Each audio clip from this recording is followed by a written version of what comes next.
décisions politiques nationales et internationales, nous avons une chance de préserver nos richesses naturelles et de protéger les générations de demain en proposant des initiatives locales. Et l'objectif, c'est que vous puissiez, parce que nous sommes un collectif et avant tout notre projet est participatif. Donc c'est avec vous que nous allons construire quelque chose, même si ça fait plus d'1 an et demi qu'on travaille sur les différentes thématiques, bien évidemment.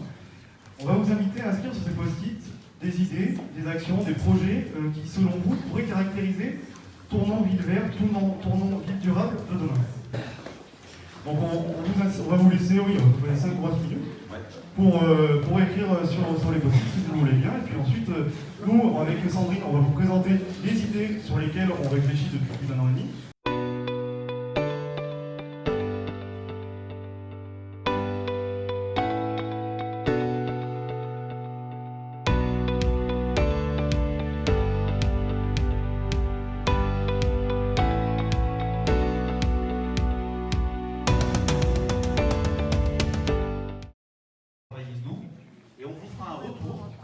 Il faudra venir sur la page Facebook Biovivre à Tournon et de la synthèse de toutes vos idées et avec les idées qui reviennent le plus, les idées qui reviennent un peu moins, et toutes les idées, aucune ne sera écartée, on vous fera une synthèse. Et ce que je vous promets, c'est qu'on en intégrera dans notre projet. Nous souhaitons créer un poste d'adjointe sur la transition écologique. Nous aurons pour nous aider pour aller dans la bonne direction et à une ligne de conduite un outil qui se nomme Pacte pour la transition. Ce pacte a été créé par une 50aine d'organisations et une large consultation citoyenne en 2018. Il propose 32 mesures concrètes pour construire des communes plus écologiques, plus solidaires et plus démocratiques. Un exemple de mesure qu'il propose, c'est proposer une alimentation bio, moins carnée, locale et équitable dans la restauration collective.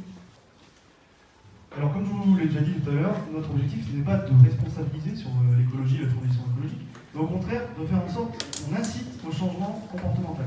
Et pour cela, je vous invite à aller voir ce qui se passe au niveau de la ville du Havre, qui a mis en place dans plusieurs rues des spots, des paniers à basket de poubelles, oui, des cendriers numériques, des choses ultra interactives, très ludiques, qui peuvent intéresser les tout petits et qui éveillent la curiosité chez les adultes. Et c'est absolument rien parce qu'il y a des chiffres qui sont déjà tombés dans cette ville du Havre et qui sont assez miraculeux, le nombre de mégots en moins par terre, le nombre de déchets qui ne débordent plus des poubelles, etc.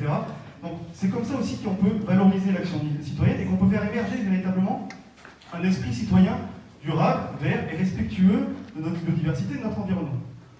Ce qu'on peut aussi proposer, et ça s'est déjà fait, je ne sais pas si vous avez vu un petit peu les challenges interquartiers, il y a plusieurs personnes de quartiers populaires qui ramassaient les mégots de cigarettes pour les mettre dans des bouteilles en plastique.